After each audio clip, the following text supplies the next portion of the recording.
کارگزاری number 2، ایک پاکستانی کی انقلابی زندگی۔ بزرگ فرماتے ہیں کہ انسان سکون قلب کے لیے مختلف ذرائع اختیار کرتا ہے۔ مجھے بھی سکون قلب کی انتہائی ضرورت محسوس ہوتی تھی، چنانچہ میں نے دوستوں کے مشورے سے سعودی عرب جانا پسند کیا تاکہ بیت اللہ شریف کا قرب اور روضہ رسول کی زیارت سے سکون پاؤں۔ چنانچہ میں نے سعودیہ میں ملازمت کرنے کا ارادہ کر لیا۔ مجھے ملازمت تو مل گئی، لیکن ملازمت حرمین شریفین سے بہت دور یعنی تبوک کے شہر میں مل گئی، جو اردن اور مصر کی جانب حرمین شریفین سے کم و بیش 1000 کلومیٹر کے فاصلے پر ہے۔ چنانچہ زیارت تو میسر آتی رہی، لیکن دوری کی وجہ سے زیادہ بار حاضری نہ ہوتی، اور کم قسمتی سے جس غیر ملکی کمپنی میں مجھے ملازمت ملی وہاں پر دینداری کا ماحول نہیں تھا۔ نتیجتاً میں پردیس میں جانے کے باوجود سکون قلب حاصل نہ کر سکا، بلکہ پریشانی اس لیے بڑھتی چلی گئی کہ ساتھی ملازمین دین سے بہت دور بلکہ دنیا کمانے کی فکر لیے ہوئے کام کرنے والے تھے۔ میں دن رات اداس اور پریشان رہتا، بلکہ میری پریشانی ملک کی بنسبت پردیس میں اور زیادہ ہو گئی۔ پھر ایک دن میری ایک ساتھی سے ملاقات ہوئی۔ میں پریشان بیٹھا ہوا تھا کہ میرے پاس ایک صاحب آئے، مجھے دیکھ کر فرمانے لگے، کچھ پریشان محسوس ہوتے ہو، کیا بات ہے؟ میں نے اپنی پریشانی کا اظہار کیا، جس میں یہ بھی تھا کہ جن پاکستانیوں کے ساتھ میں رہ رہا ہوں ان کے اور میرے نظریات، خیالات بلکہ ہماری فکروں میں بھی تضاد پایا جاتا ہے۔ ان کی رفاقت میں سخت پریشان ہوں۔ ساتھی نے کہا کہ آپ ان سے علیحدگی اختیار کر لو۔ میں نے کہا کہاں جاؤں؟ پردیس کا معاملہ ہے، کھانا پینا اکٹھا کرنا پڑتا ہے اور فرصت کے اوقات بھی ان کے ساتھ گزارنا پڑتے ہیں۔ اس پر ان صاحب نے فرمایا کہ میں چند دنوں تک آپ کو ایک ایسے آدمی سے ملا دوں گا جن کے ملنے سے انشاءاللہ آپ کی پریشانی دور ہو جائے گی۔ چنانچہ کچھ دنوں کے بعد وہ آئے اور مجھے ایک صاحب کے پاس لے گئے۔ میں نے ان سے ملاقات کی۔ پہلی ہی ملاقات میں میری پریشانی کا بہت سا حصہ زائل ہو گیا۔ انہوں نے مجھے اپنے ساتھ رہنے کے لیے پیشکش کی، جسے میں نے بخوشی قبول کیا اور ہم دونوں اکٹھے رہنے لگے۔ میرے ساتھی نے ایک دن مجھے کہا کہ میں ایک دوست کی دعوت پر جا رہا ہوں، اگر آپ پسند کریں تو آپ بھی میرے ساتھ جا سکتے ہیں، کیونکہ دعوت کرنے والے کی طرف سے ضیافت کے لیے یعنی دعوت کے لیے اذن عام ہے۔ میں تیار ہو گیا اور ہم وقت مقررہ پر ان صاحب کے ہاں پہنچ گئے، اور بہت سے ساتھی بھی آئے ہوئے تھے، جن میں ایک صاحب کے 2 نوعمر بچے بھی ساتھ موجود تھے، جن کی عمریں اندازتاً 5-6 سال کی ہوں گی۔ ہم سب بڑے خوشگوار ماحول میں بیٹھے ہوئے تھے کہ ایک نئے مہمان جو کہ ڈاکٹر تھے وہ بھی آ گئے، اور ان بچوں سے ان کی پہلے بھی آشنائی تھی۔ بچوں کو دیکھ کر ایک بچے سے کہنے لگے، ارے شیطان، تم بھی یہاں آئے ہو؟ بچے کا یہ جملہ سننا ہی تھا کہ زارو قطار رونا شروع کر دیا۔ حیرت کی بات ہے کہ اس کا رونا نہایت دردمندانہ تھا۔ ساری مجلس والے اسے چپ کرانے کی کوشش کر رہے تھے، مگر وہ بچہ اپنے مخصوص انداز میں بدستور رو رہا تھا۔ آخر اس کے باپ سے پوچھا کہ اس کے رونے کی وجہ کیا ہے، کہ کیا پہلے بھی یہ ایسے رویا کرتا ہے؟ تو انہوں نے فرمایا کہ اس کی عادت رونے کی ہرگز نہیں، اور نہ ہی یہ ضدی ہے، البتہ میں اسے خود پوچھتا ہوں۔ چنانچہ اس نے پیار سے کہا، بیٹے آپ کیوں رو رہے ہو؟ اس بچے نے حیرت انگیز جواب دیا کہ اس چچا جان نے مجھے شیطان کہا ہے، حالانکہ شیطان تو ہمارا سب سے بڑا دشمن ہے اور شیطان تو سب سے برا ہے۔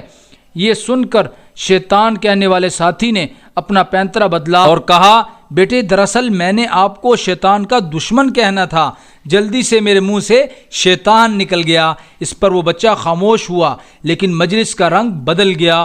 اب یہی بات موضوع گفتگو بنی کہ اس بچے نے اتنا کیوں محسوس کیا۔ بچے کے باپ نے بتایا کہ الحمدللہ ہم جب اپنے گھر میں تعلیم کرواتے ہیں تو اس میں بچوں کی ذہن سازی کا پورا خیال رکھا جاتا ہے، اور شب جمعہ میں ہم ان بچوں کو اپنے ساتھ مرکز میں بھی لے کر جاتے ہیں۔ پھر جب یہ بچے شیطان وغیرہ کے بارے میں پوچھتے ہیں تو ہم انہیں بتاتے ہیں کہ یہ بدترین مخلوق ہے۔ میرے دل میں اس گھر کی بڑی عظمت پیدا ہوئی جس گھر میں بچوں کی ایسی عمدہ تربیت کی جاتی ہے۔ چنانچہ میں نے اس صاحب سے اپنی دوستی بنا لی اور میں انہیں وقتاً فوقتاً ملتا رہا۔ ایک دن میں ان کو دفتر ملنے گیا، وہ اپنے کام میں مصروف تھے، بڑی محبت سے ملے اور پھر اپنے کام میں مصروف ہو گئے۔ تھوڑی دیر کے بعد ٹیلی فون کی گھنٹی بجی، انہوں نے ٹیلی فون اٹھایا اور السلام علیکم کہا۔ آگے سے کوئی آواز آئی ہوگی جس پر انہوں نے کہا انا للہ و انا الیہ راجعون، اور پھر وہ ٹیلی فون پر گفتگو کرنے لگے۔ وہ کہہ رہے تھے بیگم صاحبہ بیماریاں اللہ پاک کے حکم سے آتی ہیں اور اللہ پاک کے حکم سے ہی دور ہوتی ہیں، اس لیے آپ فوراً وضو کر کے 2 نفل ادا کریں اور پھر اللہ تعالیٰ سے شفا کی دعا کریں، انشاءاللہ صحت نصیب ہوگی۔ اتنے میں چائے آ گئی اور انہوں نے مجھے چائے پیش کی اور کچھ وقت کی اجازت مانگی اور پھر اٹھ کر اکیلے دوسرے کمرے میں چلے گئے۔ اس دروازے پر ایک پردہ لٹک رہا تھا، میں نے اس پردے پر نظر ڈالی تو پردے کے ایک کنارے سے مجھے وہ نظر آئے جو کہ نماز پڑھ رہے تھے۔ نماز سے فارغ ہو کر میرے پاس آ گئے اور پھر ٹیلی فون اٹھا کر بیوی کو فون کیا۔ سلام کے بعد انہوں نے کہا الحمدللہ، اللہ تعالیٰ کا شکر ہے کہ جس نے آپ کو شفا دی، اور یہ بھی کہا کہ شفا دینے والی ذات اللہ تعالیٰ کی ہے۔ جو بندہ اللہ تعالیٰ سے شفا مانگتا ہے، اللہ تعالیٰ اپنے بندے کو شفا عطا فرما کر ہنستا ہوا دیکھنا چاہتے ہیں۔ پھر بندے کو چاہیے کہ اپنے اس مہربان اللہ کا شکر ادا کرے۔ اس لیے بیگم صاحبہ، آپ نے جس طرح شفا کے لیے نفل پڑھے ہیں، اب شکرانے کے نفل بھی ادا کریں۔ یہ کہہ کر سلام کیا اور ٹیلی فون بند کر کے مجھ سے گفتگو کرنے لگے۔ میں نے خیریت دریافت کی تو فرمانے لگے کہ بیگم صاحبہ کا فون تھا جس میں انہوں نے رو رو کر شدید سر درد کی شکایت کی تھی۔ میں نے صلاۃ الحاجت پڑھ کر شفا کے لیے دعا کرنے کو کہا تھا۔ الحمدللہ اللہ تعالیٰ نے ان کو شفا عطا فرما دی ہے۔ اور پھر مجھ سے سوال کیا کہ آپ کا کیسے آنا ہوا؟ میں نے عرض کیا کہ پردیس میں ہونے کی وجہ سے کچھ پریشان رہتا ہوں، فارغ تھا، آپ سے ملنے کے لیے آ گیا۔ انہوں نے فرمایا آپ کی مصروفیات کیا ہیں؟ میں نے بتایا کہ میرا کام بہت آسان ہے اور دن میں تھوڑے ہی وقت تک کرنا پڑتا ہے، باقی تمام اوقات میں میں فارغ ہوتا ہوں۔ انہوں نے فرمایا کہ اگر ہو سکے تو کل آپ نماز عصر کے وقت میرے پاس آ جائیں، میں آپ کو ایسی جگہ لے چلوں گا جہاں آپ بہت خوش ہوں گے۔ پھر اجازت لے کر میں واپس آ گیا۔ دوسرے دن میں بڑے شوق سے زور کے وقت ہی ان کے پاس پہنچ گیا، وہ پہلے ہی سے تیار تھے۔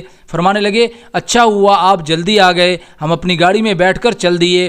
راستے میں پہنچ کر میری گاڑی خراب ہو گئی جس پر میں سخت پریشان ہوا، لیکن وہ نہایت مطمئن تھے۔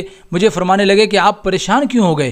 میں نے گاڑی کے خراب ہونے کی وجہ سے اپنی پریشانی کا اظہار کیا۔ اس پر وہ فرمانے لگے کہ اللہ تعالیٰ سے مدد مانگیں، وہ ہر جگہ موجود ہے اور مانگنے والوں کو بڑی فراغ دلی اور خوشی سے دیتا ہے۔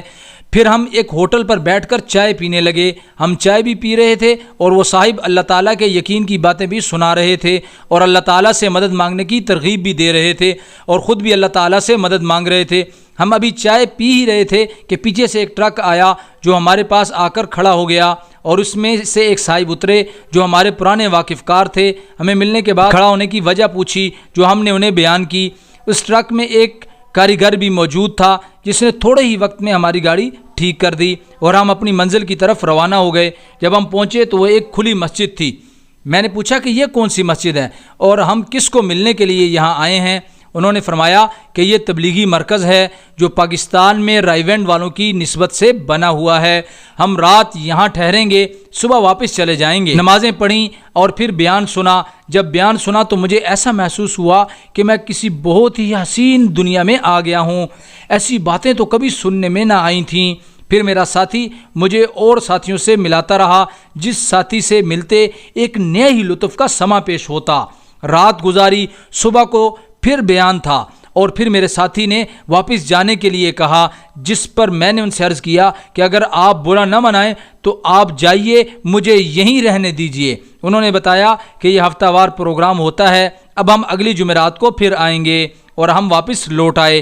میں نے کہا کہ میرا تو یہاں دل نہیں لگتا، جی چاہتا ہے کہ مرکز میں ہی پہنچ جاؤں۔ تو انہوں نے مجھے بتایا کہ یہاں پر بہت سی مسجدوں میں یہ مبارک کام ہو رہا ہے، یہاں تک کہ ہماری مسجد میں بھی یہ کام موجود ہے، آپ اس مسجد کے پروگراموں میں شامل ہو جائیں، جس کا طریقہ یہ ہے کہ آپ کام سے فارغ ہو کر یہاں آ جایا کریں اور نماز عشاء سے فارغ ہو کر چلے جایا کریں۔ چنانچہ میں مسجد کے معمولات میں شامل ہو گیا اور تھوڑے ہی عرصے میں بہت حد تک کام میری سمجھ میں آ گیا۔ کیونکہ میرے پاس وقت بہت تھا اور میں مالی طور پر بھی خوشحال تھا۔ اللہ تعالیٰ نے اس مبارک کام کے کرنے کی توفیق عطا فرمائی۔ اس وقت سے لے کر اب تک 20 برس گزر چکے ہیں، اس مبارک کام میں کسی نہ کسی درجے میں لگا ہوا ہوں اور اللہ تعالیٰ سے تادم آخر استقامت کی توفیق مانگتا ہوں۔ تو میرے معزز سامعین، یہ تھا ہمارا آج کا ایک بہت ہی پر اثر اور نصیحت امیز واقعہ، جس میں ہم نے ایک بھائی کی کارگزاری آپ کے سامنے رکھی۔ آپ حضرات سے صرف ایک مشورہ چاہتے ہیں کہ ہم یہ جو آپ کو کارگزاریاں سنا رہے ہیں یہ بالکل حقیقت پر مبنی ہیں، لیکن اس میں کچھ کارگزاریاں ایسی ہیں جو کہ بہت لمبی ہیں، تو کیا ہم 5 منٹ کے کلپ بنا کر ایک کارگزاری کو 2 3 پارٹس میں آپ کو سنائیں، یا آپ ایک کارگزاری چاہے اس کی ویڈیو لمبی ہی کیوں نہ ہو وہ ایک ساتھ سننا چاہیں گے؟ اپنی رائے کا اظہار ضرور کیجیے گا۔ اللہ رب العزت آپ کو اور ہم سب کو دین کی محنت کے لیے قبول و منظور فرمائے۔